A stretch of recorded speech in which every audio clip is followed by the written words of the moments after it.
Hi, and welcome back to another one of my videos. Um, so today I'll be discussing the 8 signs that your boss doesn't get marketing, as well as the 8 signs that they do.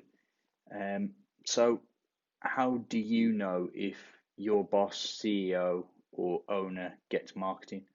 Um, so before I answer that question, if you do like these videos, don't forget to click subscribe and the little notification bell down below.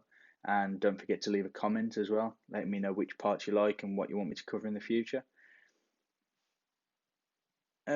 So marketing is an unusual part of businesses. In one way or another, it's something that all businesses need from day one. Um, it's not impossible. Well, it is impossible to attract people to your business if you don't do marketing. Um, but at the same time, it's very often overlooked and seen as a cost to the business rather than something that brings in money. Um, so having an owner or a CEO or a boss who publicly internally values marketing can be absolutely massive to not only the way that the business itself looks at marketing, but also the way that marketing is then able to go about its own um, activities in effect. So, how do you know whether your hierarchy truly values marketing as a business function or whether they're simply just playing lip service and saying that they do without actually putting in the actions to back up what they're saying? Um, so, here are the 8 signs that your CEO or owner doesn't get marketing. So, number one, they hire marketing last. Marketing is as I said before, it's a weird thing where if people don't value it, it's kind of often overlooked quite till pretty much the last thing that anyone looks at because it's often seen as a cost center, so it's often seen as spending money rather than bringing money in. And that often reflects in kind of the hiring practices that many people employ. So if they don't value marketing and don't see the point in it, or um, they're happy to kind of do things the way they do, they're more than likely doing marketing themselves, but they're not going to have that kind of specialist knowledge, that specialist interest to be able to go, that's why we need to do that, and that's that's the things we've got to do that an actual marketer would know and would put into place. So even though they're probably doing marketing as an activity themselves, overlooking it and hiring marketing last is a huge sign that they really don't get the point of or understand the value of marketing. Um, and that goes into the second point as well. So number two is that they think marketing is advertising. Advertising and marketing are often seen as kind of interchangeable terms for the same thing, um, but they're not. Advertising tends to be the very promotional side. It's very much what you see on TV and what you hear on radio and things like that. It's that kind of it's that term that's just kind of become synonymous with um, seeing marketing take place. Whereas marketing as a whole is a lot broader. It involves building customers' relationships. It involves kind of inbound marketing where there's absolutely no advertising done. It's solely through kind of word of mouth. Um, so that kind of marketing is advertising viewpoint is often quite a big giveaway that your the hierarchy of your business doesn't understand the value of marketing. Um, Again, um, this kind of leads into the previous 2 points. So number three is that they think the best marketing asset is their wallet. So this kind of this is a case of spend it and they will come. It's very much an old approach to um, marketing. It's more really to do with kind of advertising where big brands would have millions of pounds, millions of dollars to spend on advertising budgets, and they would plow all of that into a huge TV campaign. and that would automatically drive sales because it's front of mind of the customer. And when the customers then went into a shop, say, and were looking for a product, they'd instantly recognise that product because it's what they've seen on TV for the last 6 weeks. A lot of that has changed now with the kind of advent of social media and digital marketing, where it has somewhat even the playing field. There's obviously, if you're going down the route of paid advertising, so pay per click ads, Google ads, there is still an element of needing a budget to do that, and you can often find that you will lose out on clicks, on impressions, because there's companies with higher budgets. Simply put, they'll be able to bid more than you will.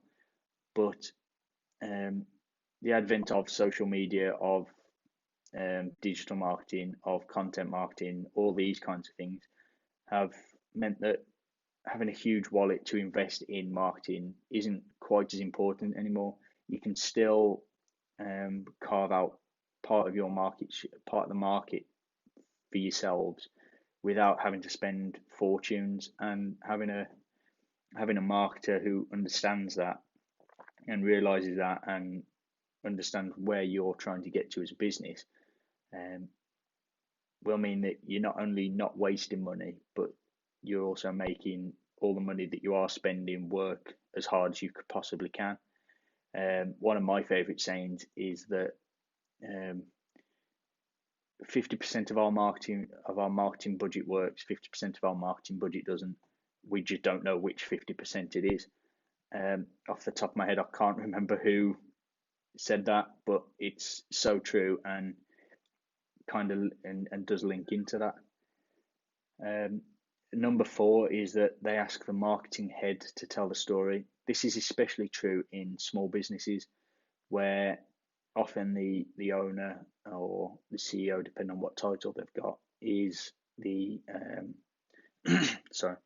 the very much the core of the brand. Their morals, their values very much run throughout the company, and asking the marketing head to do something that might not be their values, they just adopt them for work, is that they might it might not come across as entirely genuine, whereas having the kind of the audience, the morals and the values that work their way from the top very much down through the marketing and through all the activity that the business does, means that kind of insight is more genuine, and it attracts more people to the business, and it makes people who share those values very much see it as they can be trusted. They share my values. They're going to do what's best for the products in what I would do as well. Number 5 is they prefer to do marketing by consensus. So this is very much kind of democratic marketing. So, for example, the marketing head might say, okay, well, we're going to do paid advertising, social ads, and an out of home campaign. But it might be that the CEO or owner is dead set on having a TV ad, at which point it kind of, they then get the whole company round, or they might have the whole sales team around, the whole management team, and the kind of the person that knows or should know in the marketing team that insight is showing where the money should be spent and where the best returns will be, might often get overshouted or shouted down, simply because everybody's got their own thoughts, and which often are not based in facts, and so can often be kind of very much hopeful in the fact that, we're going to spend X amount on a TV ad, and it just never worked, which again goes back to that kind of marketing asset is their wallet. They want to serve everyone and everyone. Again, this goes back to not trusting your marketing team. So having the insights that your marketing team says you might choose to target as a CEO or owner, everyone under the age of 22, 18 to 22 for your products, because you think that's who is going to be buying your product. But if it turns out that it's your target audience isn't that, and it's backed up by facts and figures, and it turns out that your target audience is 35 to 40, then your audience just isn't going to be there for what the communications you're putting out. And that's where you have to trust your marketing team very much to know who to target, where to target, and how to target them, and how to reach them as well. Which again, it kind of goes into point 7 as well, which is they focus on building the product first. So if you're targeting everyone and everyone, having a product focused marketing strategy, or building the product first, you're building the product with generic functions. It'll work for everyone and everyone, or it'll work for no one. It's simply the way it's done. Whereas having a specific target audience in mind means that you build functions in so that the tools that they want are there, rather than just having a generic product that they might be able to use, or they might be able to get some functionality out of. And again, point 8, they put lead generation before strategy. So this very much goes back into building the product first. So they've built the product. Now the marketing team's got to go out and find people to buy that product, rather than finding the people who you want, who are potentially the biggest audience, or who are being underserved at the moment, and then building a strategy to meet their needs, and then building the product to meet their needs. It flips what many companies do on their heads and reaches what they should be doing. So they were the 8 signs that your CEO doesn't get marketing. So for this next part, I'm going to go through the 8 signs that your CEO or owner does truly value marketing and isn't just playing lip service to the marketing team or whoever's currently doing the marketing for the company. So first off, they hire marketing first. Okay, I might be being a bit facetious here. It might not be the very first hire that they make, but it's definitely got to be up there with your accounting side, simply because marketing does so much more than promote your business. It also has a duty to retain customers and identify what your customers want at the end of the day. You could have the world's best sales team, but if you're selling a product to the wrong people and you don't know you're selling the wrong product to the wrong people, you're never going to make a huge amount of sales. You probably make 1 or 2, but you're never going to make a huge number of sales. Whereas having a marketing team that gives you the insight and provides you with the knowledge that, okay, that product A has got to be sold to customer C, rather than product A to customer A, means that you're in a better position to capitalize on the product that you've got, the market that you've got, and just develop that sales team to a more effective state. They know number 2 is that they know marketing is everything. So as I mentioned in the previous section, marketing is a weird part of business. It's often seen as a cost center, and so it's overlooked.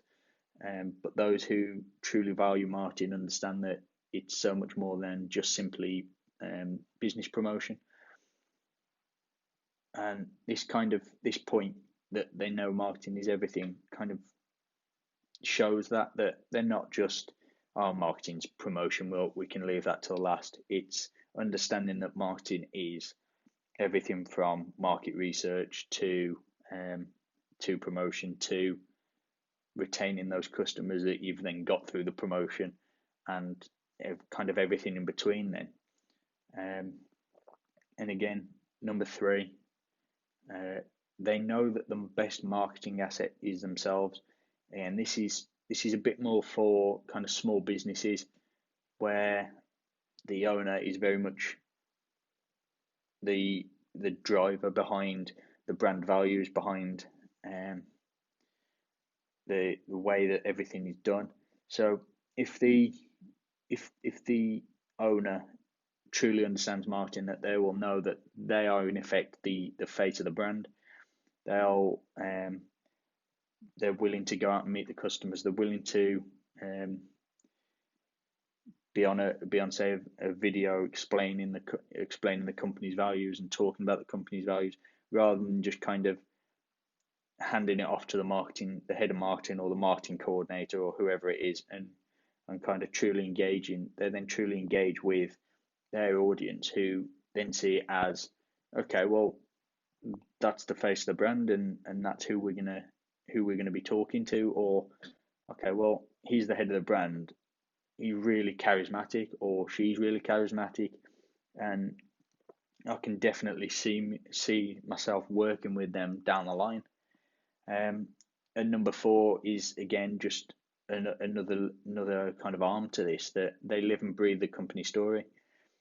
There's no point in the owner turning around and saying, yeah, we value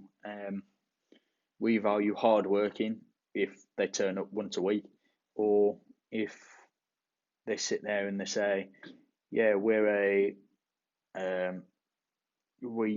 value our team members. We show our team members that they're valued, and in reality, they really couldn't care less. So kind of having the ownership, the CEO who kind of really understands the brand and really understands the company story, that they can kind of then drive that throughout the rest of the business, through whether it's people they're hiring, or people they're kind of obviously people they're bringing into the business, and then they're kind of bringing them on board with what the company value is, what the company story is, and kind of pushing it that way. So it kind of flows throughout the whole business. Number five is that they hire a marketing leader and they trust them to do their job. So if you're hiring someone as a specialist, regardless of kind of what part of the business they're in, whether that's marketing, whether it's accounting, whether it's design, you don't then try and take over the job. At the end of the day, you're hiring them for a specific reason. So if you're hiring an accountant, it's because you know, or you feel that the accounting side of the business is taking up too much of your time from growing the business, so that you've got to bring someone in who's a specialist, who can then do that in the most efficient way possible. The same can be said for the marketing side. So you're bringing in a specialist, whether it's someone who's a specialist digital marketer, or just a marketer in general. They're still your go-to marketer. There's a reason you've hired them and not someone else. So at the end of the day, trust them. They know what they're doing. So you've got to kind of let them get on with it. And if it's a case of you need to push them to embrace the company story more, you need to kind of work with them to do that, rather than kind of become overbearing and kind of doing that, where in effect, all the reasons that you've hired them for, you might as well have just not hired them. You end up doing their job for them, and it's entirely pointless. So number 6 is that they have a view on the market. So if your owners, CEO, bosses, managers don't understand the market they're selling into, it's pointless in effect. Having marketing there is that you can kind of then go through the market and discuss it. You could be, again, selling any product to any part of the customer base, but it might not actually be what that customer wants. Having marketing on board and having an ownership that understands marketing and values it is that they will have a view on the market themselves. So they won't just take everything for rote. They'll debate. They might debate it a bit, or they might say, "Well, I'm not sure on that. With my experience in X, Y, Z, I think it could be going that way." And having that there is that you kind of push to grow the business. Then you kind of push to develop better marketing and better business processes that can grow the business more effectively. So number 7 is that they define and develop the category first. So this isn't a case of they build something and hope that people come. It's that they know that the audience is there, and that they then go out and build something or create a product or service that meets that need that customer has. And again, this goes into point 8, where they put the strategy before the lead generation. You can create millions of leads, but if you don't understand what that target audience wants, then it's entirely pointless, because you'll have all these leads and you'll be trying to ring them up or trying to contact them about the wrong products that they really have no use for.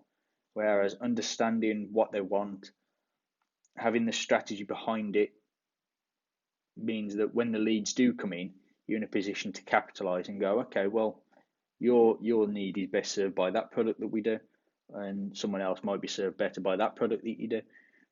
But without that understanding, you could be selling that product to that person and that product to that person, so you're kind of losing the insight.